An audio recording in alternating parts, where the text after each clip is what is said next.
इसी वजह से वो रिएक्ट कर ली तीसरे पर्सन से, आ गया ड्रम में पैक होने का। तो सिंपल मेरा ड्रीम ही यही था जिसमें हम गीता से शुरुआत करें। H2O, H2+O2 मिला के बना देते हैं पानी। प्यार होता है तो ब्रेकअप भी होता है, चीजें मिलती हैं तो टूटती भी हैं, घर बसते हैं तो घर उजड़ते भी हैं। कलयुग है, क्या ही कह सकते हैं। In any product break down more than one molecule. Reaction के वर्ड से ही क्लियर है कि कंबाइन हो रहे हैं। रहे हो आजकल यही चल ही रहा है, कंबाइन होने का सिस्टम बहुत ज्यादा चल गया है। नेक्स्ट आ जाता है अब भैया तोड़ने वाला। कंपोजिशन रिएक्शन में हो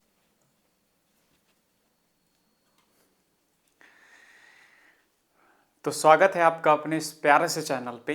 मेरा नाम है अमन सिंह एंड मेरा पिछला 8 साल का ड्रीम था कि मेरा कुछ ऐसा प्लेटफॉर्म हो जिसमें मैं अपने अकॉर्डिंग पढ़ा पाऊँ और मैं उन सारी चीज़ों पे बच्चों को आगे ला पाऊँ जो मैं कहीं ना कहीं नहीं कर पाया, because of money, because of resources, because of guidance.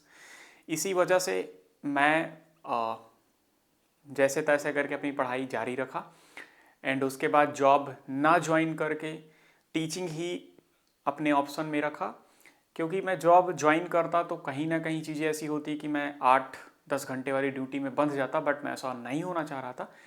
इस वजह से मैंने कोई जॉब नहीं ज्वाइन की है। कई लोग पूछते हैं, बोलते हैं भाई क्यों नहीं ज्वाइन की, तो इसीलिए नहीं ज्वाइन की। और कई प्लेटफॉर्म से भी मैसेज आए, ऑफ़र आए, अच्छी अच्छी जगह से आए, 20-20 लाख के आए, लेकिन मैंने मना कर दिया। वो स्टार्टिंग से ही 20-15 लाख 20 लाख से कर रहे थे, बट मैंने मना कर दिया क्योंकि 1-2 जगह मैं पढ़ाने गया और वहाँ जब पढ़ाने गया तो चीज़ें समझा कि इतना परफेक्ट नहीं हो पाएगा, मैं किसी के अंडर नहीं कर पाऊँगा, और इसी वजह से वहाँ पे थोड़ी सी बात इधर उधर रही तो वहाँ से छोड़ना पड़ा, या यूँ कह लो कि एक जगह से तो मुझे निकाल ही दिया, क्योंकि मैं एक बंधुआ मजदूर की तरह नहीं काम कर सकता। मुझे चाहिए अपने अकॉर्डिंग बच्चों को चीज़ें देनी है, अपने अकॉर्डिंग जब मन करे हम कुछ बेटर कर सकें। जैसे मेरा बहुत मन है कि क्लासेस ऑनलाइन देना सबके बस का है, लेकिन मिलना किसी के बस का नहीं। तो मैं कुछ ऐसा सोच रहा हूँ कि बच्चों से मिला जाए प्रॉपर एक टाइम के बाद, हर जगह के बच्चों से, और उन बच्चों को उठाया जाए गांव से जो पैसे की वजह से नहीं कर पा रहे, अपने ड्रीम को पूरा कर पा रहे हैं। जैसे मेरा ड्रीम था कि मैं एटम बम के उसको डिस्ट्रॉय करने वाले इफेक्ट को कम करने को कैसा कुछ ढूंढ सकते हैं, सर्च कर सकते हैं। मेरा सपना था कि आईआईटी करके वो करूँगा, बट नहीं कर पाया बिकॉज ऑफ मनी और because of resources, because of guidance. लेकिन अब लगता है कि अपने जैसे बच्चों की, अपने जैसे भाइयों की, बहनों की मदद करनी है। इस वजह से मैं किसी प्लेटफॉर्म में नहीं गया, क्योंकि अगर मैं वहाँ जाता तो चीज़ें वैसी होती, ऑफ़र बहुत आए। तो ये है। बाकी आपने मेरा वीडियो देखा ही होगा, बात करते रहेंगे अब आने वाले टाइम में। अब थोड़ा सा स्टेबल हुआ हूँ, तो चलिए शुरू करते हैं। आज स्वागत है आपका अपने इस प्यारे से चैनल पे। मेरा नाम है अमन सिंह नायक एंड हम लोग क्लास शुरू करते हैं गीता के पहले श्लोक से, क्योंकि मेरा ड्रीम ही यही था कि एक ऐसा प्लेटफॉर्म हो जिसमें हम गीता से शुरुआत करें, क्योंकि अदर जगह पे हम अपने अकॉर्डिंग चीज़ें नहीं कर सकते ना। तो मेरा एक ड्रीम था कि हम अपने अकॉर्डिंग चीज़ें करें और गीता से क्लासेस शुरू हों तो चीज़ें बेटर होंगी। तो गीता का अध्याय 2 में श्लोक नंबर 47 है। उसमें बोला जाता है, उसमें श्री कृष्ण कहते हैं अर्जुन से, कर्मण्डे वधिकारस्ते माँ फलेषु कदाचन माँ कर्म फल हेतु भूर्मा ते संगोस्त कर्मणि। गीता का जो अध्याय 2 है, उसमें श्लोक नंबर 47 है ये श्लोक। उसमें श्री कृष्ण अर्जुन से कहते हैं कि इंसान को सिर्फ कर्म करने का अधिकार है। और मैंने भी अपनी लाइफ में जब से गीता बैठाया है, गीता भगवत गीता पढ़ता हूँ, तो चीज़ें थोड़ी थोड़ी हुई हैं, क्योंकि संतोष आ गया है। तो श्री कृष्ण ने कहा है कि इंसान को सिर्फ कर्म करने का अधिकार है, इंसान को सिर्फ मेहनत करने का अधिकार है, उसको फल की चिंता करना, फल की सोच में बैठे रहना और फल की लालसा करने का अधिकार नहीं है। तो अगर आप भी स्टूडेंट हो तो चुपचाप मेहनत करो। जैसे मैं भी हूँ, तो मैं 8 साल से कंटिन्यू यूट्यूब कर रहा था, क्योंकि मुझे पता चला था कि यूट्यूब से थोड़े बहुत पैसे आ जाते हैं। तो मेरा ड्रीम उस टाइम पे सिर्फ इतना था कि मुझे यूट्यूब से महीने के 4,000 मिले, जिससे मेरी पढ़ाई ना रुके। लेकिन वो 4,000 भी उस टाइम पे नहीं मिल पाए, तो मुझे जोमेटो में काम करना पड़ा था। बट आज चीज़ें धीरे धीरे ठीक हो रही है ना, क्योंकि हमको सिर्फ कर्म करना है। तो चलिए क्लास शुरू करते हैं, क्योंकि चैप्टर ये ज़्यादा से ज़्यादा 10 क्लास लूँगा, 10 क्लास में पूरी साइंस खत्म, और वैसे ही 10 क्लास में मैथ खत्म। एंड हाँ, ये क्लास देखने के बाद आपके केमिकल इक्वेशन एंड रिएक्शन से आपके 80 to 90% क्वेश्चन सॉल्व हो जाएंगे, इस बात की गारंटी लेता हूं। 90% आप सॉल्व कर लोगे एंड उसके बाद एक वीडियो में प्रैक्टिस क्वेश्चन का डाल दूंगा जो इसी चैप्टर से रिलेटेड रहेंगे, और वो वीडियो रहेगा आधे घंटे का, उसको देख लेना, उसके बाद आप 100% हो जाओगे। अब मैं 100% इसलिए नहीं बोलूँगा इसमें क्योंकि उतनी प्रैक्टिस नहीं हो पाती है। हाँ, इतना बोलूँगा कि मैक्सिमम बच्चों के 100% भी हो सकते हैं। तो चलिए शुरू करते हैं। अभी चैप्टर शुरू करने से पहले मैं आपको अभी एकदम डम्ब मान रहा हूँ कि आपने अभी तक कुछ नहीं पढ़ा है, और आपको 1 घंटे में इस पहले चैप्टर के थ्रू पूरी साइंस को एक बार में रिकॉल करवा दूंगा। इतना गारंटी देता हूँ कि आपको हर साइंस का हर चैप्टर थोड़ा थोड़ा आने लगेगा, और ये चैप्टर तो आने ही लगेगा। ट्रिक होती है पढ़ाने की। चलिए शुरू करता हूँ। पिछले 8 साल से पढ़ा रहा था, थोड़ा बहुत चीज़ें, क्योंकि मैंने भी आज से 10 साल पहले 2015 में मेरा 10th था, और उस समय मैं केवल 14 साल का था, 14 ईयर का था, तब मेरा 10th था और 90% के आसपास नंबर आए थे। ना कोचिंग थी अच्छी, ना टीचर थे, और ना अच्छी बुक थी। जैसे तैसे करके पढ़ा था, फिर भी 90% के आसपास नंबर आए थे। ठीक है, तो वो सारी चीज़ें लेके पढ़ाऊंगा। ऐसा नहीं है कि रोड से उठ के आ गया हूँ पढ़ाने, वैसी चीज़ें लेके चलेंगे। तो अभी मैं आपको मान रहा कि आपको इस चैप्टर के बारे में थोड़ा सा भी नहीं पता, इस वजह से केमिकल इक्वेशन एंड रिएक्शन को शुरू करने से पहले आपको 2 चीज़ें बताता हूँ। एक होता है हमारी लाइफ में, जब आपने पढ़ा होगा चेंजेस। जैसे चेंजेस क्या होते हैं, जब हम एक चीज को किसी, सपोज दैट कोई एक सब्सटेंस है कोई, और उसको हम एनर्जी देते हैं या एनर्जी लेते हैं या फिर कुछ भी उसके साथ तोड़ा मरोड़ी करते हैं, और उसके बाद हमको कुछ टाइम बाद एक प्रोडक्ट मिलता है, तो इट मीन्स हम बोलते हैं कि उसमें चेंज हो गया। चेंजेस 2 टाइप के होते हैं, एक होता है हमारा फिजिकल चेंज, एक होता है हमारा केमिकल चेंज। ठीक है, एक चेंज हमारे होते हैं 2 टाइप के, एक होता है हमारा फिजिकल चेंज, एक होता है हमारा केमिकल चेंज। और चेंज होते क्या है, सिंपल सा है। If the product is differ from the their origin state, जैसे सपोज दैट कोई भी चीज एक रिएक्ट करा दी है, जैसे अ चेंज, एक चेंज हो रहा है। A change is a process where the product is differ from their origin. ठीक है, अगर एक a change in a process in which the final state of a substance differ from its initial और original state.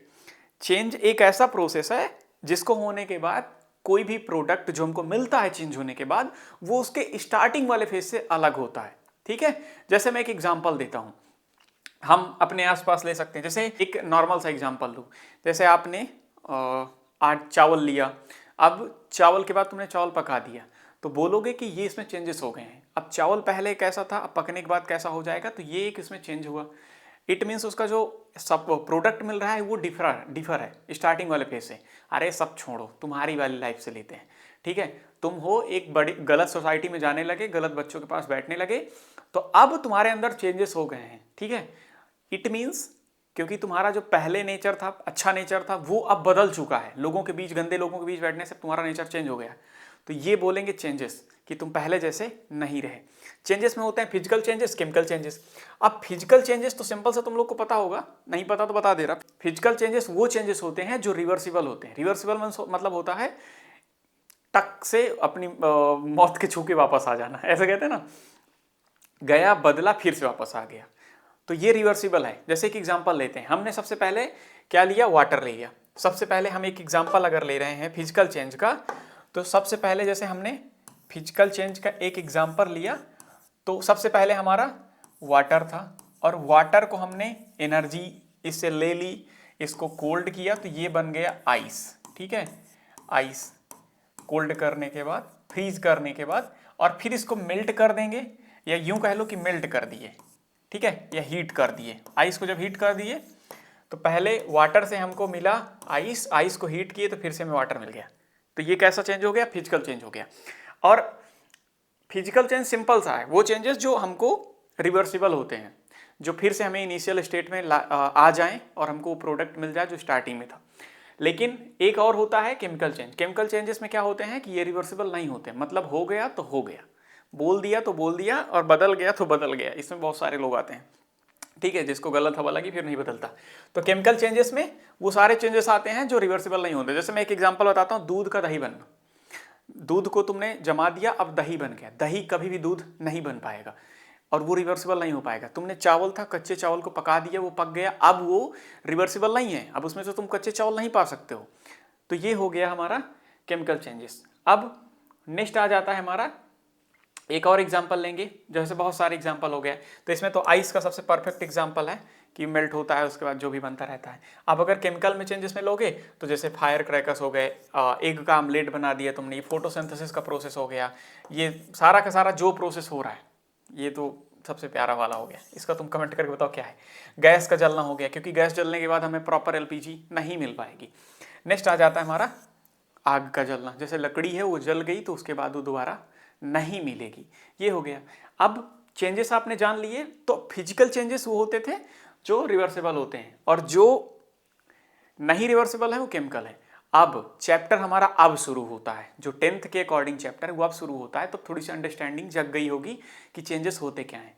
अब जो physical changes थे उनको हम छोड़ देते हैं 9th में ही, लेकिन केमिकल चेंजेस को हम पढ़ते हैं और वही बनाता है chemical reaction. Chemical reaction is a next form of chemical changes.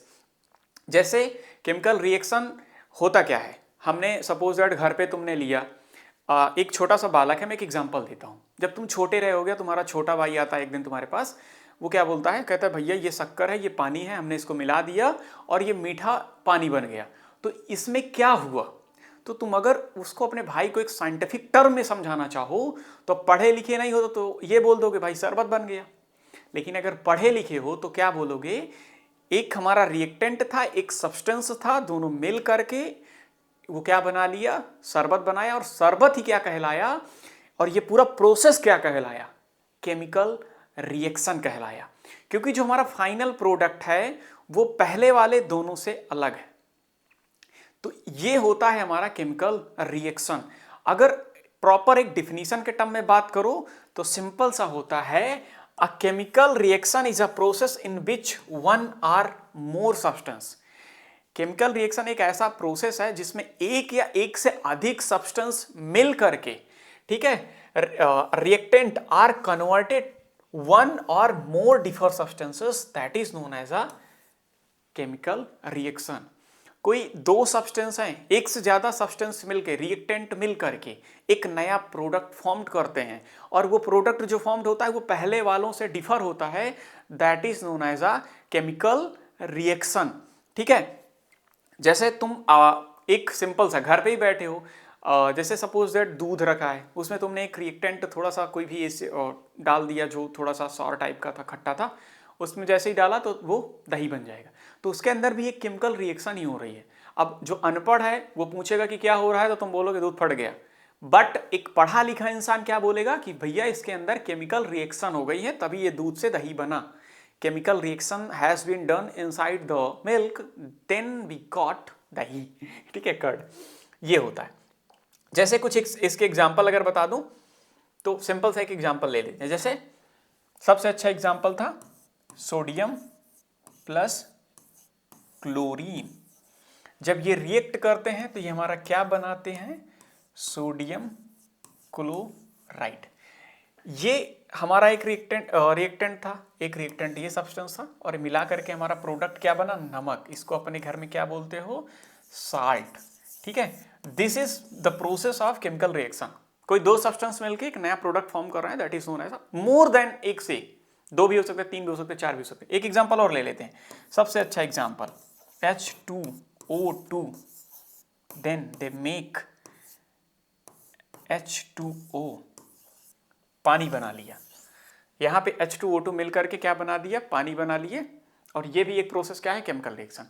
एक एग्जांपल सबसे अच्छा लेते हैं, जैसे जब हमारा प्लांट रहता है, एक सबसे अच्छा एग्जांपल जैसे हमारा तो प्लांट होता है ना, प्लांट में जो फोटोसिंथेसिस का प्रोसेस होता है, that is the part of chemical reaction. जैसे रूट, जैसे सपोज दैट एक ये प्लांट है, इसकी ये रूट हो गई, यहाँ से इसको मिल जाता है वाटर, वाटर यहाँ से लेके जाता है यहाँ पे एक लीफ होती है। ठीक है, अब लीफ से मिलता है CO2 और यहीं पे बनता है फोटोसिंथेसिस। अब इसका प्रोसेस समझते हैं। जैसे हमारा H2O मिल गया उसकी रूट से, कार्बन डाइऑक्साइड एनवायरमेंट से मिल गया। अब इन द प्रेजेंस ऑफ किसका, सनलाइट, ठीक है, सनलाइट एंड क्लोरोफिल। ठीक है, इसकी प्रेजेंस में हमारा क्या बन जाता है, C6H12O6 प्लस पानी, sorry oxygen, plus oxygen release हो जाती है। ये तो यहाँ पे तुम बोलोगे कि H2O और कार्बन डाइऑक्साइड मिलके केमिकल रिएक्शन करते हैं पेड़ के अंदर लीफ में, तो वो बनाते हैं glucose. Glucose as a food use करता है, ये फूड के रूप में वर्क होता है किसका, प्लांट का, और ऑक्सीजन हमको मिल जाती है। तो ये भी एक केमिकल रिएक्शन का ही पार्ट है। तो एक एग्जांपल बता दिया कि केमिकल रिएक्शन कुछ ऐसी होती है। अब नेक्स्ट हमारा आ जाता है कि केमिकल रिएक्शन जो होती है उसको लिखने का प्रोसेस क्या होता है, राइटिंग केमिकल इक्वेशन। अब केमिकल रिएक्शन समझ गए हो, अब थोड़ा सा जानते हैं कि व्हाट इज केमिकल इक्वेशन। जैसे देखो, ये जो तुमको मैंने पढ़ाया, ये अगर मैं यहीं पे ये ना लिख करके मैं कुछ ऐसे लिखता, ऐसे sodium plus chlorine, then they make sodium chloride. इतना बड़ा अगर लिखते तो हमारी बुक भर नहीं जाती 10 रिएक्शन लिखने पे ही। इन्हीं चीजों से बचने के लिए हम पढ़ते हैं केमिकल इक्वेशन। जैसे मैं एक एग्जांपल बताता हूँ केमिकल इक्वेशन की इंपॉर्टेंस क्या है और हम क्यों पढ़ते हैं, ठीक है, हम लोग इसमें क्यों पढ़ने जाते हैं कि केमिकल इक्वेशन पढ़ना जरूरी। एक एग्जांपल लेते हैं, जब तुम अपने घर में रहते हो तो तुम्हारे घर वाले तो तुमको बोलते हैं लाला इधर आ जा, बिटिया इधर आ जा, बेटा इधर आ जा, ठीक है, घर में रहते हो।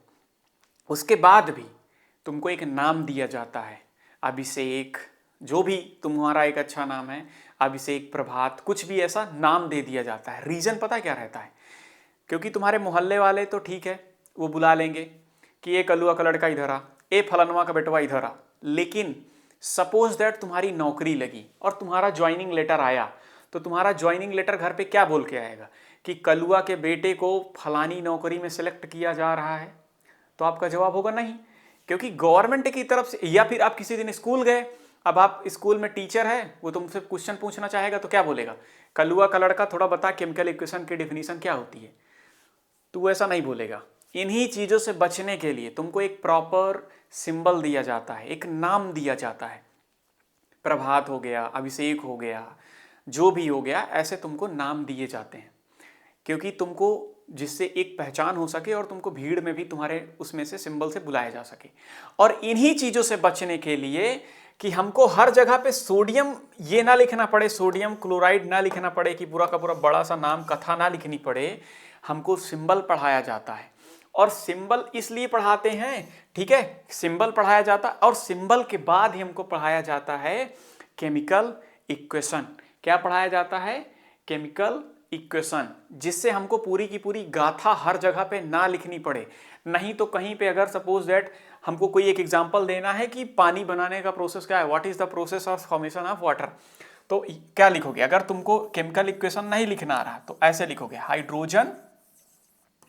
हाइड्रोजन प्लस ऑक्सीजन, ऐसे बैठ के लिखते रहो, हाइड्रोजन प्लस ऑक्सीजन, तब हमको मिल जाता है पानी, मुंह धुलने के लिए। ये प्रोसेस हो गया। तो हर जगह पे ये पॉसिबल ही नहीं है ना कि हम पूरा इसको लिखते बैठें। इसी चीज से बचने के लिए हमको सिखाया जाता है केमिकल इक्वेशन, जो कि एक सिंपल सा पड़ता है H2O2 और ये मिला के बना दिया हमारा H2O। तो इसीलिए ये हमको पढ़ाया जाता है, केमिकल इक्वेशन इसीलिए बताया जाता है जिससे समझने में चीज़ों को आसानी हो। ऐसे ना बोलना पड़े कि कलुआ का लड़का का सिलेक्शन इसमें हो गया या फलनवा का लड़का का सिलेक्शन इसमें हो गया। तो ये होता है केमिकल इक्वेशन। अब अगर केमिकल इक्वेशन के डिफिनीशन कोई पूछ ले तो आप एक लाइन में लिख दो, the representation of chemical reaction into term of symbol और केमिकल फॉर्मूले और chemical formulae that is known as a chemical equation. Chemical equation जो रिएक्शन है, जैसे हमारी रिएक्शन थी sodium plus chlorine, sodium chloride, उसको एक सिंबल के थ्रू से लिखना, Na plus Cl2 is equal to NaCl as a product, वो लिखना क्या हो गया, chemical equation. Representation of chemical reaction in terms of symbol and chemical formulae of the reactant in product is known as a chemical equation. ठीक है, इतना समझ आ गया होगा आई होप। अब इसमें कुछ वर्ड होते हैं जो आपको नहीं समझ आते होंगे।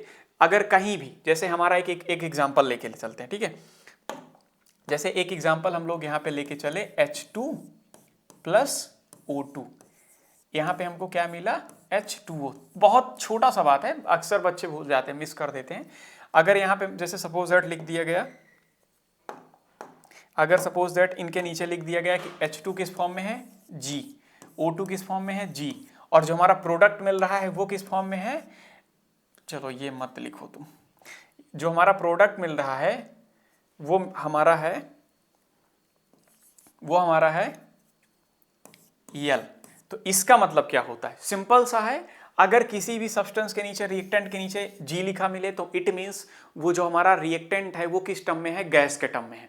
ठीक है, दूसरा वाला ऑक्सीजन के नीचे भी लिखा है तो ये भी गैस के टर्म में है, लेकिन जो हमारा प्रोडक्ट मिल रहा है उसके नीचे L लिखा है, L मींस होता है लिक्विड, L मींस होता है लिक्विड। ठीक है, तो ये कंफ्यूज कभी मत होना, अगर किसी के नीचे S लिखा है तो उसका मतलब वो सॉलिड फॉर्म में है।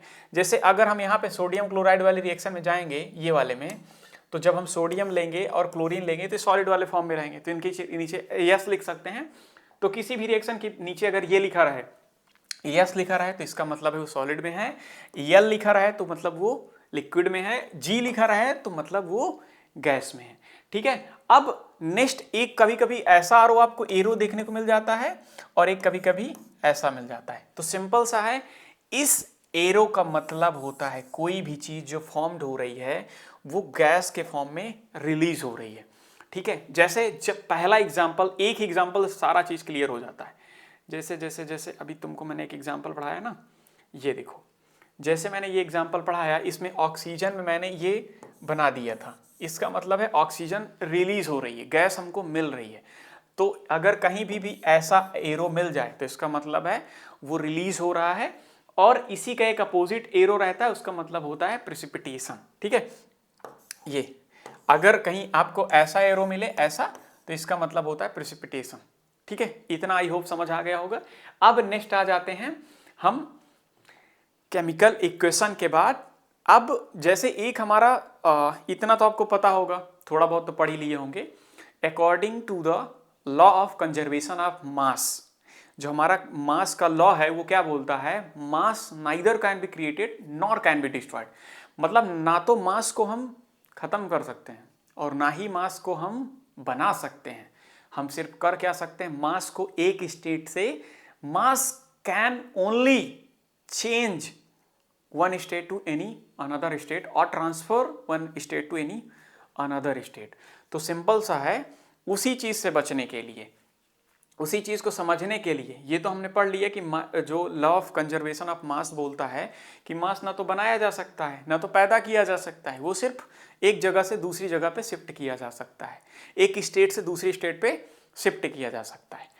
उस चीज से प्रूफ कैसे करेंगे, और इसी में बोला जाता है कि तो जो मास हमारा रिएक्टेंट का है वो किसके इक्वल रहता है। सेकेंड इसी का पॉइंट ये है, the mass of reactant is always equal to the mass of product.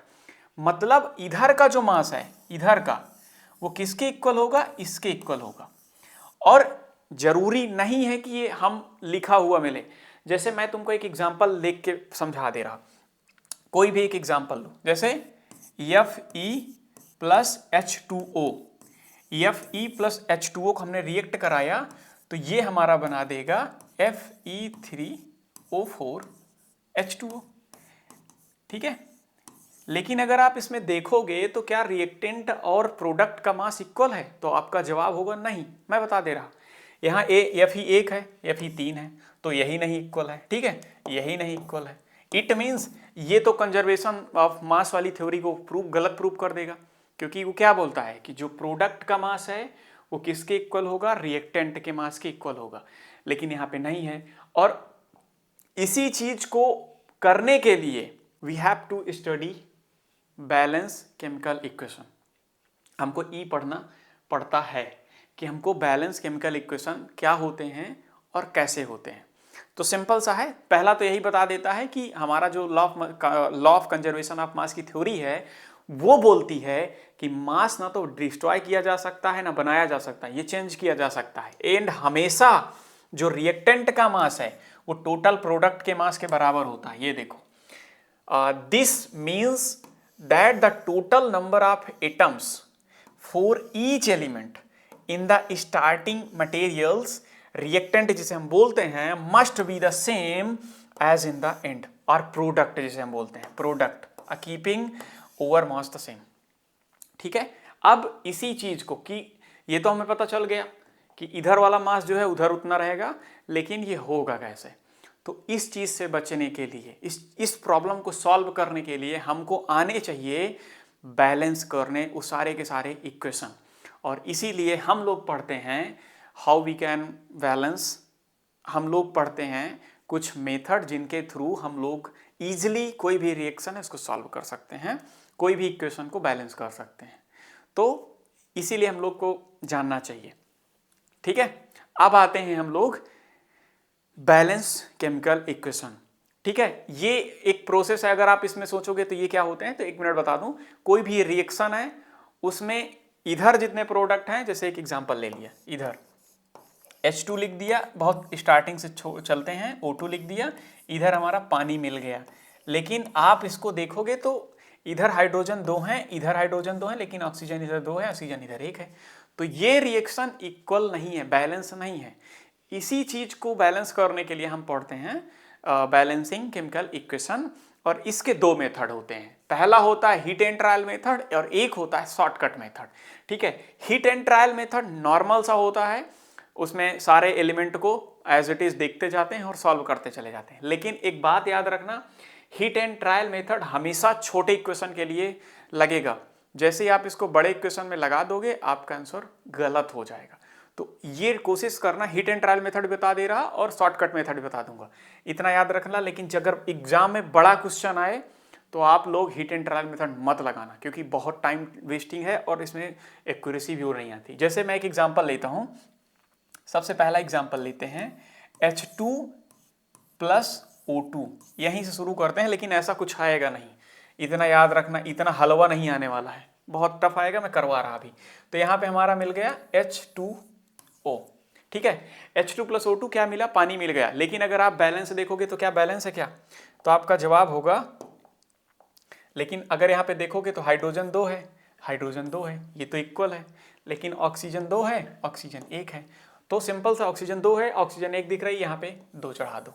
अब कुछ बच्चे गलती क्या करते हैं, यहां नहीं लिख सकते हैं। हाँ, बैलेंस करने में केमिकल सिर्फ हम पहले ही लिखते हैं, क्योंकि बहुत माइनर होती है। मैं पढ़ा रहा था, कई बच्चे मुझसे ऑफलाइन में पूछे हैं कि सर यहीं लगा दें तो। ठीक है, तो ऐसा कोई रूल नहीं है, अगर आपको लगाना है तो आपको उसके पहले लगा सकते हो। सिर्फ कोफिशिएंट जब लगेगा तो पूरे में लगेगा, यहीं होल में लगता है, यहाँ मत लगाने बैठ जाना, वो बहुत ही गलत हो जाएगा। ठीक है, तो यहाँ पे लगाने बैठना, तो 2 यहाँ लग गया, बस हो गया। अब देखोगे तो हाइड्रोजन इधर 4 हो गया, ऑक्सीजन तो 2 हो गई, लेकिन हाइड्रोजन 4 हो गया, हाइड्रोजन यहाँ 2 है तो यहाँ 2 लगा दिया। अब देखोगे तो बैलेंस हो गया इक्वेशन। ठीक है, एक मेथड ही हुआ है। एक और रिएक्शन देख लो, Na प्लस Cl2 क्या बनता है, सोडियम क्लोराइड, NaCl बन गया। अब इसका रिएक्शन देखो, सोडियम कितना है, 1 है, सोडियम 1 है, क्लोरीन 1 है, क्लोरीन 2 है। तो क्लोरीन इधर 2 करने के लिए यहीं लगेगा, यहां मत लगाना, ये गलत हो जाएगा, सिर्फ यहीं से सॉल्व होगा, पहले ही लगेगा, इतना याद रखना। 2 यहां लगा दिया तो क्लोरीन तो 2 हो गया, सोडियम भी 2 हो गया, यहां भी लगा दिया, ये भी बैलेंस हो गया हमारा। ठीक है, ये भी बैलेंस हो गया। ऐसे करके ये छोटे छोटे तो सॉल्व हो रहे हैं। एक और एग्जाम्पल ले लेते हैं, जैसे एक एग्जाम्पल और लेते हैं, कोई भी थोड़ा सा बड़ा लेते हैं।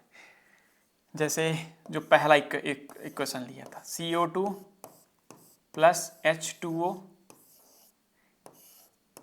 C6H12O6 plus oxygen. अब इसमें लगा के दिखाओ हीट एंड ट्रायल मेथड, किसी में दम है तो ये क्वेश्चन को हीट एंड ट्रायल मेथड के थ्रू करके दिखाए। और जब भी और एग्जाम में ऐसी ही रिएक्शन आती है, और ऐसी रिएक्शन को बनाने के लिए जो थोड़ी सी टफ रहती हैं, उनके लिए हम यूज करते हैं शॉर्टकट मेथड। कौन सा method, shortcut method. Shortcut method का मैं एक रूल बता दे रहा, सिंपल सा। पहले हम ऑक्सीजन वाले से ही शुरू करते हैं, क्योंकि जो चीजें पढ़ चुके हैं उसमें ज्यादा अच्छे समझ आएगा। H2 है, O2 है, ये मिलके बना दिया पानी, H2O बन गया, ये बना H2O बन गया। अब करना क्या है, जो शॉर्टकट मेथड है उसमें कुछ मत करो, इन सब के पहले एक कोफिशिएंट लगा दो अलजेब्रिक, ये A हो गया, ये बी हो गया, ये सी हो गया। अब इनको इधर से कंपेयर करना शुरू कर दो। जैसे हाइड्रोजन कितना है 2, तो ए के साथ कितना आ गया 2a। ये इसका प्रोसेस है कि 2 इसके साथ मानोगे, जो a है इतना जितने के साथ वो ऐड है उतना ही वो कोफिशिएंट माना जाएगा। तो 2 के साथ 2a। अब ये वाला हाइड्रोजन इस इधर का किसके इक्वल है, इधर c के इक्वल है। तो 2a is equal to 2c, क्योंकि c के साथ हाइड्रोजन भी तो 2 है ना। ये चीज याद रखना, बहुत बारीक चीज है, बहुत माइनर चीज है, बट नहीं आती बच्चों को। तो 2c हो गया, क्योंकि 2 हाइड्रोजन c के इक्वल, ये हो गया। अब इधर देख लो 2b, ऑक्सीजन के साथ b है तो 2b, इधर कितना है सिंगल सी के साथ कितना ऑक्सीजन है तो 1 है, तो 1 हो गया। इतना लिख दो। हिट एंड ट्रायल मेथड से इजी है, बहुत आसान है। यहाँ पे कोई भी एक वैल्यू को 1 मान लो। चलो तुम मानो कि a इज इक्वल टू 1, क्या मान लो, a इज इक्वल टू 1 मानो। जब a इज इक्वल टू 1 मानोगे तो यहाँ रखोगे तो 2c इज इक्वल टू 2, तो कट हो जाएगा, तो c इज इक्वल टू 1 आ गया। a is equal to 1, c is equal to 1, c की वैल्यू 1 यहाँ पे रखने का जरूरत ही नहीं है। और इधर से जब सॉल्व कर लोगे तो b इज इक्वल टू, ये डायरेक्ट ही आ जाएगा 1/2। ठीक है। अब याद रखना, a का वैल्यू 1 आ गया, c का वैल्यू 1 आ गया, a का वैल्यू 1 आ गया, c का वैल्यू 1 आ गया, b का वैल्यू आ गया 1/2। देखो ये आ गया। अब जहां जहां पे जो वैल्यू है वहां वहां रख दो। a की जगह पे 1 रख दो, b की जगह पे 1/2 रख दो, c की जगह पे 1 रख दो, सॉल्व सही हो जाएगा। लेकिन कभी कभी एग्जामिनर होते हैं वो इस चीज को थोड़ा सा नहीं नंबर देते, फ्रैक्शन फॉर्म में है। तो जब भी फ्रैक्शन के फॉर्म में आ जाए तो जितना फ्रैक्शन में रहे उतने सब में मल्टीप्लाई कर दो। यहाँ फ्रैक्शन में 2 है तो यहाँ पे 2 से मल्टीप्लाई कर दो, तो a की वैल्यू कितनी आ जाएगी 2 आ जाएगी, c की वैल्यू कितनी आ जाएगी 2 आ जाएगी, और b की वैल्यू 1 आ जाएगी। तो जहां जहां पे a पे 2 रख दो, b पे 1 ही रहेगा क्योंकि b 1 बनेगा, और c की जगह पे 2 रख दो, इक्वल हो गया। एक सिंपल सा है। अगर फ्रैक्शन के फॉर्म में आ जाए तो जितना फ्रैक्शन में है उतने में सबसे मल्टीप्लाई करो, नहीं आ रहा तो ऐसे ही रख दो। जैसे एक एग्जांपल में और लेके चल रहा इसी का नेक्स्ट, जैसे Fe प्लस H2O।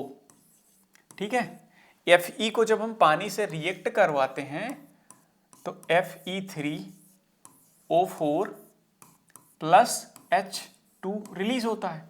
ठीक है। अब इसको अगर उस मेथड से करोगे, हिट एंड ट्रायल मेथड से, तो सिंपल सा है। Fe3 यहाँ पे 3 है, यहाँ पे 3 रख दिया, यहाँ पे 3 रख दिया, तो F इक्वल हो गया।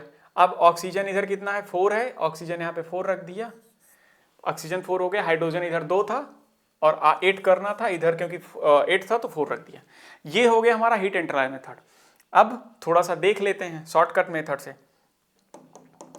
अब हम लोग देख लेते हैं शॉर्टकट मेथड। ठीक है, शॉर्टकट मेथड में देखेंगे तो सिंपल सा पहला रूल क्या बोलता है हमारा, कोफिशिएंट यहाँ पे रखो, एक a रख दो, यहाँ पे b रख दो, यहाँ पे c रख दो, और यहाँ पे d रख दो। अब कंपेयर कर लो, सिंपल सा है। F ही कितना इधर a के साथ 1, तो a इज इक्वल टू कितना है F इधर c के साथ, F ही किसके साथ है c के साथ, और 3 गो F है, तो सिंपल सा 3c हो जाएगा। एक पहला रूल हुआ। दूसरा b के साथ H2 है तो 2b कितना हो गया 2b, और ये किसके इक्वल है 2b, इधर कितना H2 है तो d के साथ है 2 है तो 2d। ठीक है, इतना समझ आया ना। b के साथ 2 H है, d के साथ 2 H है, तो 2b is equal to 2d हो गया। तीसरा देख लो, अब ऑक्सीजन b के साथ 1 है तो 1b, सिंगल b, ठीक है, इज इक्वल टू, एक ऑक्सीजन था इधर कितने के साथ है 4 के साथ है, तो 4c, c के साथ ऑक्सीजन है और 4 ऑक्सीजन है तो 4c, ये रख दिया। कोई भी एक वैल्यू को 1 मान लो, सॉल्व हो जाएगा। सिंपल सा, c इज इक्वल टू 1 मानो। ठीक है, if c is equal to 1, ठीक है, देन पूरा सॉल्व करोगे, c इज इक्वल टू 1 माने हो तो a इज इक्वल टू कितना आ जाएगा 3।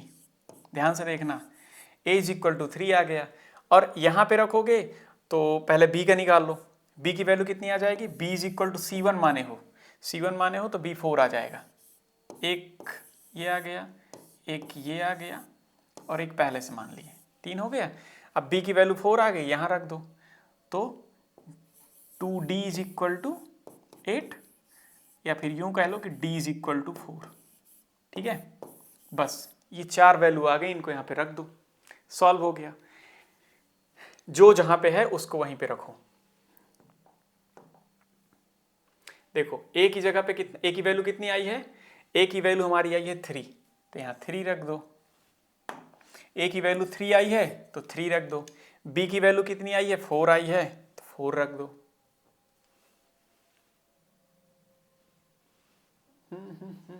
देखो b की वैल्यू हमारी 4 आई है, यहाँ 4 रख दो। c की वैल्यू जितनी आई है 1 माने थे, 1 रख दिया, और d की वैल्यू कितनी आई है, d भी 4 आया। ये बैलेंस हो गया इक्वेशन। ये है शॉर्टकट मेथड। और एग्जाम में मैक्सिमम जो टॉपर बच्चे होते हैं इसी से करते हैं। रीजन पता है क्या होता है, क्योंकि जो हिट एंड ट्रायल मेथड है वो बड़ी रिएक्शन के लिए फेल हो जाता है। जैसे मैं एक रिएक्शन अभी दे रहा तुमको, और उसमें दिमाग ना तुम लोग का पंचर हो जाए तो बताना। जैसे देखो, एक रिएक्शन मैं लिख दे रहा, नॉर्मल सा रिएक्शन लिख रहा, जो सबसे पहले रिएक्शन लिखी थी। थोड़ा सा कलर चेंज करते हैं अच्छा सा। जैसे देखो, एक कलर लिख रहा H2 पानी plus carbon dioxide in the presence of sunlight, in the presence of sunlight और क्लोरोफिल। ठीक है, क्या बनाता है इधर, C6H12O6 प्लस O2। जिसमें दम हो वो हिट एंड ट्रायल मेथड से करते बैठे, करते करते पागल हो जाएगा। ठीक है, क्योंकि पहले हाइड्रोजन देखेगा, हाइड्रोजन इधर देखेगा तो 12 है, अब इधर 12 है तो हाइड्रोजन 6 ला दिया। अब यहाँ पे जब 6 रखेगा तो हाइड्रोजन 12 हो गया, ऑक्सीजन इधर कितना हो गया, 6 + 2 8 हो गया। इधर ऑक्सीजन 8 है, कार्बन इधर एक है, इधर 6 है, तो यहाँ 6 रखेगा। अब ऑक्सीजन बढ़ जाएंगे, 6 × 2 = 12, 18 हो जाएंगे। तो इसलिए ये method, hit and trial method, maximum बच्चे नहीं करते। इस मेथड से अच्छा है शॉर्टकट मेथड। शॉर्टकट मेथड मेरे साथ करो और देखो सही आ रहा है कि नहीं आ रहा।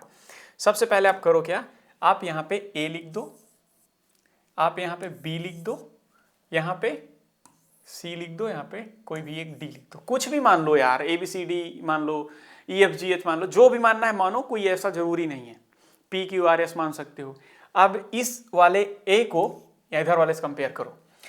सिंपल सा, कितना A है, तो 2A, क्योंकि हाइड्रोजन 2 है तो 2A के साथ किसके इक्वल है, इधर वाला हाइड्रोजन कितना है, 12C है।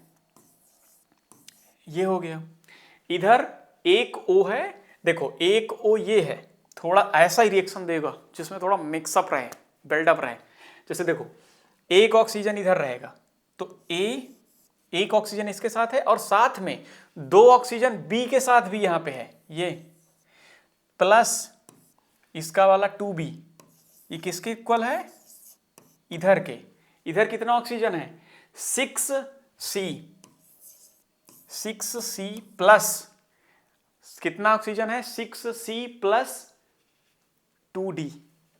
अच्छों का दिमाग खराब हो जाए, इसको करने बैठो पता चल जाएगा। इसलिए बोलता हूँ शॉर्टकट मेथड करना, हिट एंड ट्रायल मेथड मत अप्लाई करना। ये हो गया, इतना हो गया। अब हाइड्रोजन हो गया, ऑक्सीजन हो गया, अभी बचा है कार्बन। कार्बन कितना है, 1, तो 1B, क्योंकि कार्बन में किसके साथ है, B के साथ है। B इधर के कितने कार्बन है, 6, तो B = 6C। ये आया है। कोई एक वैल्यू को 1 मान लो, तुम C को 1 मान लो। ठीक है, जब C को 1 मानोगे, इफ C = 1, then 2A = 12 × 1, और ये इधर आ जाएगा तो A = कितना आ गया भैया, 6 आ गया। A = 6 आ गया। अब जब A = 6 आ गया, C = 1 मान लिए हैं, तो B भी आ जाएगा यहाँ से। B = कितना आ जाएगा, 6 × 1, तो B भी कितना आ गया, 6। एक वैल्यू ये आ गई, एक वैल्यू ये आ गई, एक वैल्यू ये आ गई, एक वैल्यू मान ही लिए, 3 वैल्यू हो गई। तीनों वैल्यू उठा के इस वाले इक्वेशन में रखो तो डी की भी आ जाएगी, क्योंकि 3 तो पता हो गई, हमको चारों की वैल्यू पता करनी रहती है, ए बी सी डी। ठीक है, D A C A B यहाँ पे रख दो। ए कितना रखोगे, देखो ध्यान से, ए की वैल्यू कितनी आई है 6 रख दो, प्लस 2b 2 इंटू 6, क्योंकि v की वैल्यू भी कितनी आई है 6 आई है, इज इक्वल टू 6, c की वैल्यू तो 1 माने हम लोग ना, 1 ही माने, प्लस 2d। अब इसको जब पूरा सॉल्व करोगे तो 6 2 12 प्लस 6 18, 18 से 6 माइनस हुआ 12, तो d इज इक्वल टू कितना आ जाएगा 6, ये आ गया। क्योंकि देखो 2 6 12, 12 में 6 ऐड कर दिया 18 आ गया, 18 से 6 इधर आएगा तो माइनस हो जाएगा 12 आ गया, 2 इधर डिवाइड में आएगा तो 6 आ जाएगा 12, 2 क्योंकि 6 2 12, तो d भी 6 आ गया। अब ये वैल्यू यहाँ पे चिपका दो, अब ये वैल्यू यहाँ पे रख दो, जो जहां पे रखना है, a यहाँ पे, b यहाँ पे, c यहाँ पे, d यहाँ पे, और इक्वेशन बराबर हो जाएगा। जैसे देखो a कितना आया है 6, तो a की जगह पे यहाँ पे 6 रख दो, a की जगह पे 6 रख दो, b की जगह पे भी कितना रखना है 6 रख दो, c की जगह पे कितना रखना है भैया 1 रखना है, d की जगह पे कितना रखना है 6 रखना है, ये हो गया। ऐसे करके आप देखोगे तो ये शॉर्टकट मेथड ही नंबर दिलाएगा। आप अगर hit and trial method exam में करने बैठे तो यकीन मानो नंबर नहीं सही आएंगे, क्योंकि वो नहीं, जो क्वेश्चन आएंगे ना एग्जाम में वो बहुत टफ आएंगे, और टफ क्वेश्चन में हिट एंड ट्रायल मेथड नहीं लगता। अब जैसे कुछ एग्जाम्पल मैं आपको दिखा दे रहा, ठीक है, एक रिएक्शन हमारी ये ले लेते हैं, ठीक है। अब मैं एक रिएक्शन दे रहा और इस रिएक्शन में तुम हिट एंड ट्रायल मेथड लगा के दिखाओ, और अगर कर लिया ना जिसने, मेरे पास आएगा उसको गिफ्ट अच्छा सा दूंगा। ठीक है, रिएक्शन लिखते हैं CaCO3 H2CO3, ये रिएक्शन है, इसमें हीट एंड ट्रायल मेथड लगाते रहो और लगाते रहो तुम लोग आराम से। ठीक है, जब कर लेना तो बताना, क्योंकि इसमें हीट एंड ट्रायल मेथड का खुद हिट एंड रन हो जाएगा, हिट एंड ट्रायल मेथड निकल ही जाएगा। हिट एंड ट्रायल मेथड का मतलब होता है हमारा कि देखते जाओ, मारते जाओ, सॉल्व करते जाओ। अब अगर तुम देखते जाओ और लगाते जाओगे तो देखते जाओ, कैल्शियम 3 है, कैल्शियम 1 है, कैल्शियम 3 है, 3 यहाँ लगा दिया। ठीक है, कैल्शियम तो इक्वल हो गया, अब दूसरे का बैंड बच गई होगी। ऑक्सीजन इधर कितना हो गया 3 3 9 प्लस 4 13, इधर कितना है 4 2 8 प्लस 2 सॉरी 4 2 8 प्लस 3 11 है। अब ऑक्सीजन इक्वल करने बैठोगे तो ऐसे करके ये कोलैप्स कर जाएगा। इसीलिए हम लोग पढ़ते हैं शॉर्टकट मेथड, इसमें सिर्फ शॉर्टकट मेथड लगाना, और एग्जाम में जो क्वेश्चन आएंगे वो इसी से रिलेटेड क्वेश्चन आएंगे। ठीक है, वो कोई ऐसे क्वेश्चन नहीं आने वाले हैं H2 + O2, वो थोड़े से क्रिटिकल, थोड़े से टफ, थोड़े से दिमाग लगाने वाले क्वेश्चन रहेंगे, और उसमें हिट एंड ट्रायल मेथड का दिवाला निकल जाता है, उसमें यही मेथड लगता है शॉर्टकट। तो सबसे पहला स्टेप तुमको क्या करना है गाइस, सबसे पहले तुमको कर लेना है, यहाँ पे A लिख दो, यहाँ पे B लिख देना है बाबू, यहाँ पे C लिख देना है, यहाँ पे D लिख देना, कोई भी 4 को कोफिशिएंट चिपका दो। अब कैल्शियम यहाँ पे एक A इज इक्वल टू किसके है 3 वाला, C के साथ है कैल्शियम तो 3C, क्योंकि देखो कैल्शियम किसके साथ है C के साथ है, और 3 कैल्शियम तो 3C। ठीक है, ये हो गया। अब कार्बन 1 है A के साथ, इधर कार्बन कितना है गाइस 1 है D के साथ, तो A is equal to D हो गया गाइस, एक ही है ना, बोल तो नहीं रहे हैं, नहीं सही है। कार्बन हो गया, कैल्शियम हो गया, ऑक्सीजन का देख लो गाइस, ऑक्सीजन इधर कितना है 2 ठो है, एक ए के साथ एक बी के साथ, तो ऑक्सीजन ए के साथ कितना है तो 3A पहले लिख दो, बीच में प्लस कर दो गाइस, इधर ऑक्सीजन 4B के साथ है तो 4B कर दो गाइस, इक्वल कर दो गाइस, इधर ऑक्सीजन कितना 8C के साथ है, 4 2 8, अरे देखो ना यार 4 2 8C है, प्लस 8C के साथ है ऑक्सीजन, प्लस में D के साथ कितना है 3 है, प्लस 3D है ऑक्सीजन, ये हो गया। अभी कुछ बच रिया है ना, बच तो रिया है, कैल्शियम हो गया, कार्बन हो गया, ऑक्सीजन हो गया, अभी बच रहा है हाइड्रोजन बच रहा है, और P बच रहा है। तो हाइड्रोजन को कितना ले लिया 3, 3B के साथ है, हाइड्रोजन 3B है, और 3b इधर किसके इक्वल हो, हाइड्रोजन कितना इधर 2d, 3b is equal to 2d, 3b is equal to 2d, सही है, कोई दिक्कत नहीं। H2 हाँ ठीक है। और फॉस्फोरस, फॉस्फोरस हमारा एक भी है ना, और हाँ फॉस्फोरस का देख लो तो फास्फोरस एक है, वो भी किसके साथ है, बी के साथ है, और इधर का एक फास्फोरस उधर के 2c, क्योंकि फास्फोरस पे ट्वाइस लगा है तो 2c, बस ये आ गया। अब एक वैल्यू मान लो भैया कोई 1 और सॉल्व करते चले जाओ। पता है इतनी बड़ी रिएक्शन आएगी एग्जाम में, कोई हलवा क्वेश्चन तो नहीं देने वाले हो लोग, इतना तो समझ के जाना तुम लोग, जो तुम लोग हिट एंड ट्रायल मेथड लेके बैठे हो। तो सिंपल सा है, तुम लोग c इज इक्वल टू 1 मान लो। जब c इज इक्वल टू 1 मानोगे तो a इज इक्वल टू 3 आ जाएगा, c तो मान ही लिए हो, और d कितना, d भी सिंपल सा जितना a है उतना d है यहाँ पे, ये देखो जितना a है उतना d है, तो d भी कितना आ जाएगा 3 आ जाएगा। CAD पता चल गया है, B भी पता कर लो यहाँ से, ये B is equal to 2C, B is equal to 2C1, C1 है हमारा, तो B इज इक्वल टू 2, बस सॉल्व हो गया। रख दो सिंपल सा, जो जहाँ पे वैल्यू थी, जो जहाँ पे वैल्यू है उसे वहाँ रख दो, जैसे A, ये B, अरे भैया क्यों नहीं,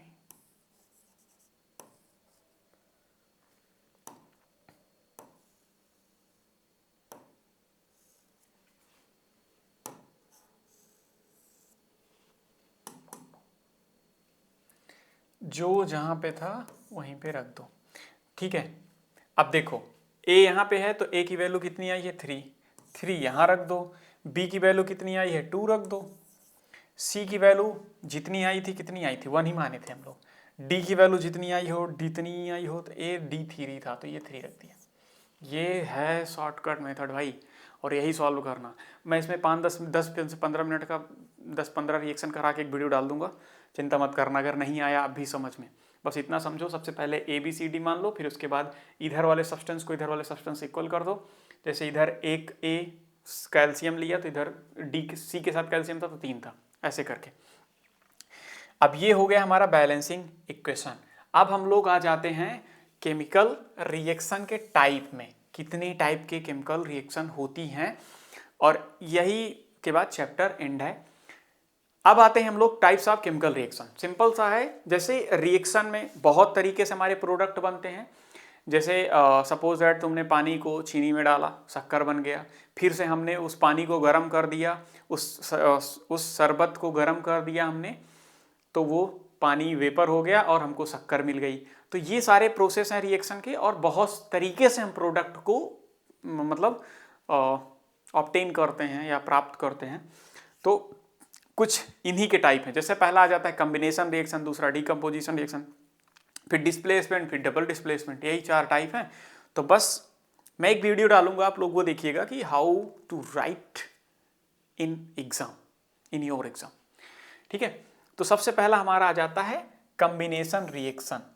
ये तो भैया नाम से ही ऐड है, कोई अकेला था, कोई अकेली थी, आए मिल गए, नई लाइफ चालू हो गई।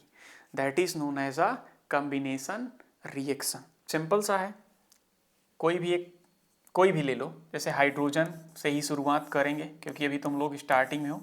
तो H2 + O2 मिला के बनाते हैं क्या भैया, H2O, H2 + O2 मिला के बना देते हैं पानी, और यही बनता है कंबाइन होकर। कॉम्बिनेशन रिएक्शन के वर्ड से ही क्लियर है कि कंबाइन हो रहे हैं, समझ रहे हो। आजकल यही चल ही रहा है, कंबाइन होने का सिस्टम बहुत ज़्यादा चल गया है, और ये कंबाइन होने के चक्कर में अच्छे को दिवाला निकला जा रहा है, क्योंकि वो इधर तो कंबाइन हो जाते हैं, फिर उधर फ्यूचर में नहीं कंबाइन हो पाते हैं अपने फ्यूचर से, अपने अच्छे फ्यूचर से, क्योंकि वो पहले ही किसी न किसी की तरह से कंबाइन होकर निकल हो रहे हैं। तो वो चीज़ों से हटो, तुम लोग पढ़ाई पे फोकस करो। तो सिंपल सा है, 2 or more reactant combine to form a single product, that is known as a combination reaction। एक से ज्यादा, एक नहीं होगा, मोर than one reactant When combined, then they make a new product, and this process is known as a combination reaction. इसके बहुत सारे example हैं, तुम सबसे पहला एग्जाम्पल तो ये बता ही दिया। दूसरा एग्जाम्पल ले लो Na+Cl2, ये मिलके बना देते हैं सोडियम क्लोराइड, क्योंकि इसमें सब कंबाइन ही तो हो रहे हैं, ये सारे के सारे रिएक्शन कंबाइन बन रहे हैं। कार्बन ले लो प्लस ऑक्सीजन के साथ रिएक्ट करके बना देता है कार्बन डाइऑक्साइड, ठीक है, C2O2 करके कार्बन मोनोऑक्साइड बना लेता है। ऐसे करके these are the type of combination reaction. एक एग्जाम्पल सबसे अच्छा ये है, Mg को रिएक्ट करा दिया O के साथ तो मैग्नीशियम ऑक्साइड बना दिया, और this is known as a combination reaction. तो सिंपल सा है, अगर कॉम्बिनेशन रिएक्शन का डिफिनीशन आता है when more than one reactant combine then they form a new product that is known as a combination reaction. Example लिख के आ जाना, इतना डिफिनीशन लिख देना, उतने में हो जाएगा। नेक्स्ट आ जाता है अब भैया तोड़ने वाला, क्योंकि अगर प्यार होता है तो ब्रेकअप भी होता है, चीज़ें मिलती हैं तो टूटती भी हैं, घर बसते हैं तो घर उजड़ते भी हैं, कलयुग है, क्या ही कह सकते हैं। खैर तुम लोग ना ही जानो। डिकम्पोजिशन रिएक्शन में होता है, सिंपल सा है, अच्छा खासा हंसता परिवार होता है, कोई ना कोई आता है तोड़ के चला जाता है, कोई रीजन भी हो सकता है, कोई भी, तुम लोग को पता होगा जब टूटने का काम टाइम आता है तो। जैसे कोई भी एक एग्जांपल लेते हैं, जैसे सोडियम है, नमक अपना बना के बैठा था बढ़िया, पहला प्रोसेस में बना दिया, बन के इन लोग का घर अच्छा खासा चल रहा था, थोड़े टाइम बाद टूट जाते हैं, अलग हो गए, यानी अपना दुखड़ा लेके प्लस के साथ अलग हो गया, कह रहा है मैं प्लस हूँ, और क्लोरीन माइनस के साथ हो गए, अपना अलग दुखड़ा लेके रो रही है, ठीक है। सो दिस इज, तो यहां पे बोल सकते हो when any product break down more than one molecule और वन रिएक्टेंट और वन सब्सटेंस, एक से ज्यादा सब्सटेंस में टूटता है जब कोई सिंगल कंपाउंड, सिंगल प्रोडक्ट, तो कहते हैं कि यहां पे डीकंपोजिशन हो गया, ठीक है। दैट इज, बहुत सारा चीज है, पानी को ही तुम तोड़ लो तो हाइड्रोजन अलग हो जाएगा, ऑक्सीजन अलग हो जाएगा। कोई हंसता खेलता घर है, तुम लोग को तो बहुत अच्छा समझ आ रहा होगा। ए बी एक साथ रह रहे थे, कुछ उनके साथ ऐसा हुआ कि एक अलग हो गया, बी अलग हो गया, this is known as a decomposition reaction. जैसे एक टाइप एग्जांपल लेते हैं, FeSO4 था और इस FeSO4 था, FeSO4 Fe2O3 था। अब जब इसको हमने ब्रेक डाउन कर दिया भैया, तो इधर हमारा SO4 और एक क्या ही हमारे भाई साहब लिखते हैं, FeSO4 Fe2O3 था, तो जब क्या ही लिख देते हैं, ferrous sulphate, ferric oxide, sulphur, भाई पीपीटी बनाने वाला हमारा पागल है, उसको सही कराना पड़ेगा। खैर छोड़ो, तुम दूसरा एग्जांपल ले लेते हैं, कोई भी, जैसे हमारा कार्बन मोनोऑक्साइड का लेते हैं तो C2+O2 में टूट जाता है। ऐसे करके कोई भी चीज़ को ब्रेक डाउन करते हैं, that is known as a decomposition reaction, ठीक है। नेक्स्ट हमारा आ जाता है, next is that displacement reaction. अब देखो, पहले जुड़े फिर टूटे, अब वो टूटे तो टूटे क्यों, क्योंकि उसमें कोई ना कोई तीसरा इंसान आ रहा है गालिब, और वही वजह बन रहा है शायरी की, और वही टूटा दिल दे रहा है, तभी शायरियां लिखी जा रही। तो खैर वो सब छोड़ो। देखो, एक हंसता खेलता परिवार था, ठीक है, लेकिन इनकी बॉन्डिंग कहीं ना कहीं कमज़ोर होने लगी, इनकी बॉन्डिंग थोड़ी थोड़ी कमज़ोर होने लगी, तो ये वाला इसके साथ आके रिएक्ट कर लिया, ठीक है। जैसे मैं एक एग्जांपल देता हूँ, ये आप का हंसता खेलता परिवार है, हंस रहे हो बढ़िया, और ये आप वाली हैं, ये आप वाली हैं, ये भी बढ़िया दांत निकाल रही हैं आपके साथ, अच्छा लाइफ चल रहा है। लेकिन एक थोड़ा सा आपसे कोई अच्छा आ जाता है, समझ रहे हो, थोड़ा सा आपसे कोई अच्छा आ जाता है यहाँ पे, जो थोड़ा सा ज्यादा स्मार्ट है, ऐसे ऐसे बाल निकाल के रखा है, ठीक है। अब जो आप वाली थी वो इधर रिएक्ट करेंगी, क्योंकि वो आपसे ज्यादा स्मार्ट है, तो जो आप वाली थी वो आपसे ज्यादा वाले स्मार्ट से मिल करके अपना लाइफ झिंगा लाला कर ली, तुमको काट दी तुम्हारा, और तुम काटने के बाद रो रहे हो, ये भैया वो मिल गए और ये वो मिल गई तुम्हारी, क्या बढ़िया लाइफ हंसते हंसते गुजर रहा है दोनों का, और इधर तुम देवदास बन गए, इधर तुम देवदास हो गए, ये तुम हो गए। तो सिंपल सा है, तुम्हारे बीच में कोई कमजोरी आ गई थी, कोई ना कोई वीकनेस आ गई थी, कुछ ना कुछ कमियां आ गई थी तुम में, इसी वजह से वो रिएक्ट कर ली तीसरे पर्सन से, और उसके बाद तुम्हारा टाइम आ गया ड्रम में पैक होने का। तो सिंपल सा इसको जब डिफाइन करते हैं, डिस्प्लेसमेंट में होता ही यही है, किसी की जगह ले लेना, ठीक है, किसी की जगह दे देना, that is known as a displacement reaction. तो यहां पे हम ये बोलते हैं कि एक वीक है, ठीक है, और एक थोड़ा हाईली स्ट्रांग रिएक्टेंट आ गया, तो वो हाईली के साथ चली जाएगी, तुम वीक हो तो तुम्हें छोड़ देगी। इसीलिए बोलते हैं अ मोर रिएक्टिव एलिमेंट, जो कि मेटल है, डिस्प्लेस लेस रिएक्टिव एलिमेंट।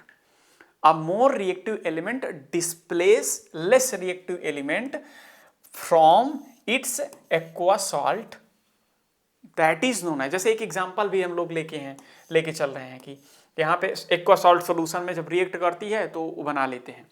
जैसे देखो Fe था, ZnSO4 था, एक एग्जांपल लेते हैं, Fe plus zinc sulphate SO4 था। अब भैया इनके बीच का बॉन्डिंग जो भी रहा हो हमको नहीं पता, बट ये मुंह उठाएं और इनके पास चले गए, क्योंकि ये जो छेने इनके पास आ गए, क्योंकि इनके साथ इनका बॉन्डिंग कमजोर हो गया। तो FeSO4 तो बन गया, FeSO4 बन गया, प्लस यस को हमने आजाद कर दिया, और सल्फर का सल्फर डाइऑक्साइड, सल्फर का सॉरी जिंक का तो हमने झिंगा लाला कर दिया, जिंक का झिंगा लाला कर दिया, वही मैं कहा क्या है लिख जरा, जिंक का तो झिंगा लाला कर दिया, जिंक को ही छोड़ दी, सल्फेट चले आए Fe के साथ, फेरस सल्फेट बना लिए, और यही प्रोसेस होता है डिस्प्लेसमेंट का। सल्फेट ने जिंक को किससे डिस्प्लेस कर दिया? Fe से, क्योंकि Fe ज्यादा पावरफुल दिखा, Fe स्मार्ट दिखा, तो काट दिया जिंक का, और यही होता है डिस्प्लेसमेंट रिएक्टेंट। कि इसको डिफाइन कैसे करेंगे? When a more reactive element replace any less reactive element, then they form a new product that is known as a displacement reaction। अब समझ आ गया होगा आई होप। कोई भी एक, जैसे इस सबसे अच्छा एग्जांपल तो आजकल कलयुग है, चल रहा है, समझ सकते हो कि आप लोग आजकल तो 10th 12th यही चल रहा है कि ये मेरी वाली तेरी वाली, उसके बाद बन तो जाते हैं लेकिन चलता ज़्यादा दिन तक नहीं है, क्योंकि जैसे ही उनको आपसे अच्छा मिला, क्योंकि ये अभी वो एज है जहाँ समझ नहीं है, और जो समझ पे नहीं चलता ना वो दिखावे में चलता है, क्योंकि जिसके अंदर समझ होगी वो तुमको नहीं छोड़ेगा, और जो दिखावे में चल रहा है और ये एज दिखावे वाली है, तुमसे अच्छा उसको दिखा तो उसके साथ चले गए, तुम डिस्प्लेस हो गए। तो ये होता है डिस्प्लेसमेंट रिएक्शन। अब नेक्स्ट आ जाता है हमारा डबल डिस्प्लेसमेंट रिएक्शन। इसमें कटता तो है लेकिन दुख नहीं होता, ठीक है, इसमें जो है कटता तो है लेकिन दुख नहीं होता गाइस, क्योंकि इसमें वो तो चली जाती है लेकिन अपनी सहेली से सेटिंग करा के जाती है, तो इसे बोलते हैं डबल डिस्प्लेसमेंट रिएक्शन। जैसे मैं एक एग्जांपल बताता हूं, एक AB था, एक CD था। अब AB इनके बीच का ब्रेक डाउन हुआ, जैसे ये कोई दो लोग थे, ये दो लोग, दो का पेयर था, दो का पेयर था, तो इसमें कटेगा। डिस्प्लेसमेंट में क्या था, कट जाता था, बहुत रोना पड़ता था अकेले वाले को, लेकिन डबल डिस्प्लेसमेंट में कटेगा लेकिन रोना नहीं पड़ेगा, क्योंकि जानते हो ना कोई बैकअप देके जाएगी, वो बहुत अच्छी होगी, वो कलयुग की सीता होगी, सॉरी कलयुग की वो होगी। तो सिंपल सा है, डबल डिस्प्लेसमेंट में आपको क्या होता है कि चेंज हो जाते हैं। जैसे देखो ये दो लोग का पेयर था, ये पेयर था, तो ये वाला इसके साथ चला आएगा, ये वाली इसके साथ चली आएगी, ये मिलके बना लेंगे कुछ अजीबोगरीब चीज, जैसे एक लाल, एक पीला, एक लाल, एक पीला, ठीक है। देखो इसमें कट भी गया, पेयर भी बन गया, इट मीन्स कट भी गया, दर्द भी नहीं हुआ, रोना भी नहीं पड़ा, गुलजार की शायरियां भी नहीं सुननी पड़ी। तो ये होता है डबल डिस्प्लेसमेंट रिएक्शन, और यही लास्ट होता है।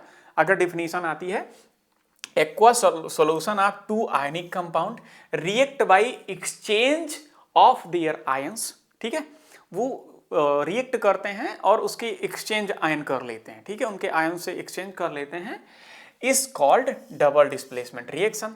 जैसे अब अगर एग्जांपल देखना चाहो तो BaCl2 यहीं से देख लो, BaCl2 प्लस Na2SO4 ये जब रिएक्ट करेगा तो Ba चला जाएगा सल्फेट के साथ तो बना लेगा BaSO4 प्लस सोडियम क्लोराइड।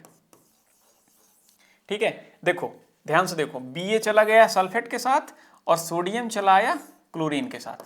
ठीक है, यहाँ पे कट भी गया, एक्सचेंज भी हो गया, लेकिन अकेला कोई नहीं है, दोनों का पेयर बना है, सोडियम नमक बना लिया है और इधर BaSO4 बना लिया।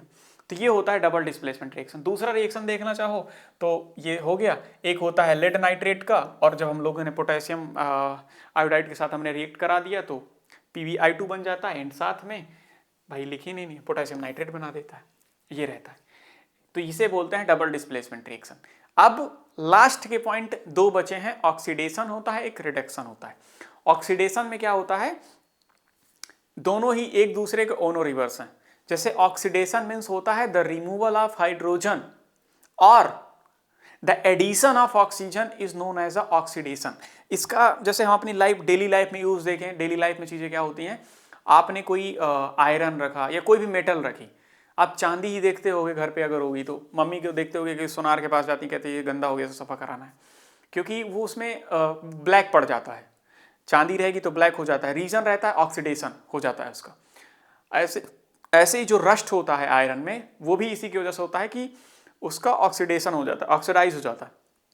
एनवायरनमेंट में ऑक्सीजन रिएक्ट करता है उसके साथ, मेटल के साथ, और वो उसका ऑक्साइड बना लेता है और उसमें रस्ट पकड़ लेता है। तो सिंपल सा है, अगर ऑक्सीडेशन को डिफाइन करना है तो डिफाइन कैसे कर सकते हैं, द रिमूवल ऑफ हाइड्रोजन और the addition of oxygen is known as a oxidation of the element. In oxidation reaction addition of oxygen और removal of hydrogen is called oxidation reaction. अब इसी में इलेक्ट्रॉन का हमारा लॉस होता है और वही प्लेस का होता है। जैसे Mg और ऑक्सीजन के साथ रिएक्ट किया तो मैग्नीशियम ऑक्साइड बना लिया। ठीक है, Mg प्लस O2 क्या मिलके बना लिया, MgO2, मैग्नीशियम ऑक्साइड बना लिया।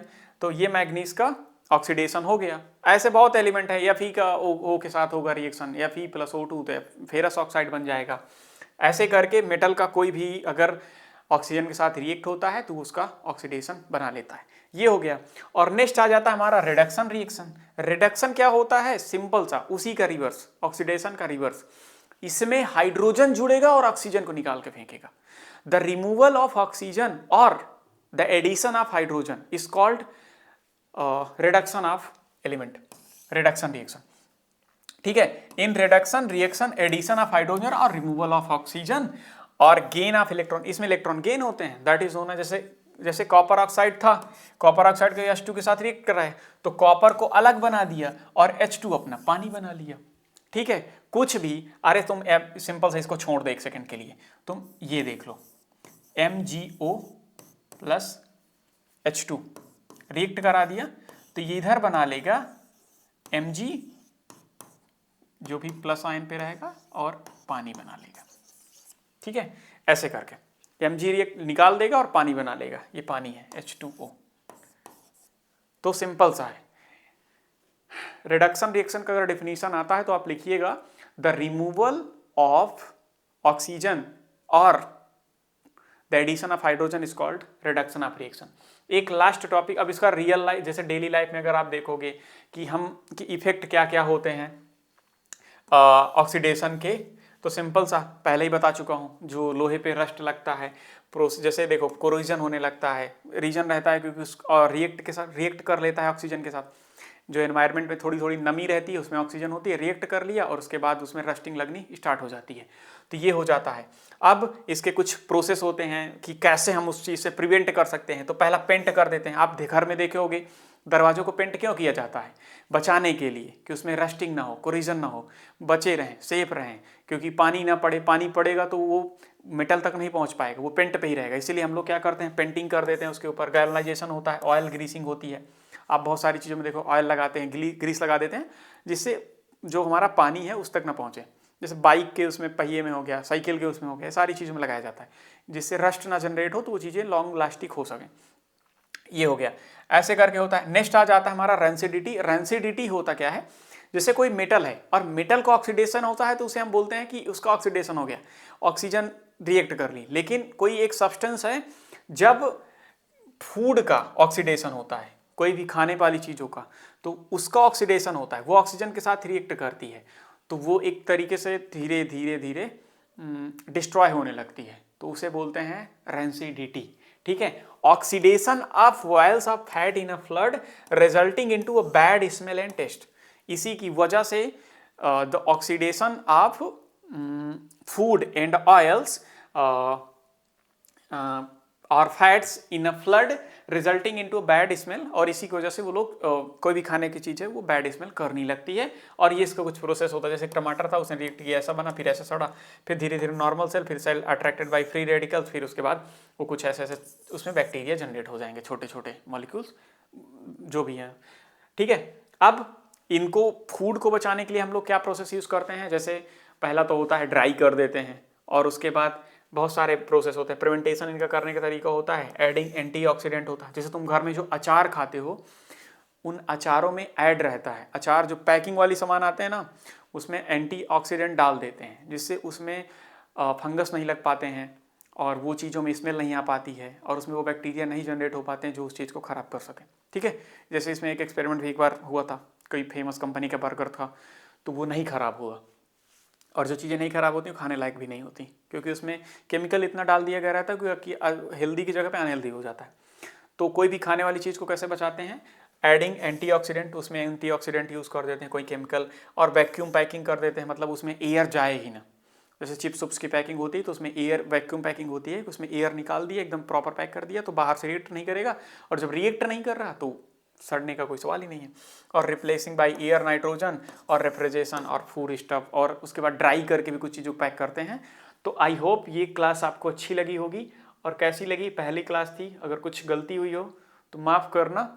एंड आशा करता हूँ वीडियो आपको अच्छा लगा होगा, और यार एक कोशिश है बदलने की समाज को, अभी बहुत चीज़ें करनी है, धीरे धीरे सब शुरू कर रहा, क्योंकि बहुत दिन का बैठा हूँ, बहुत दिन से इंतज़ार में था।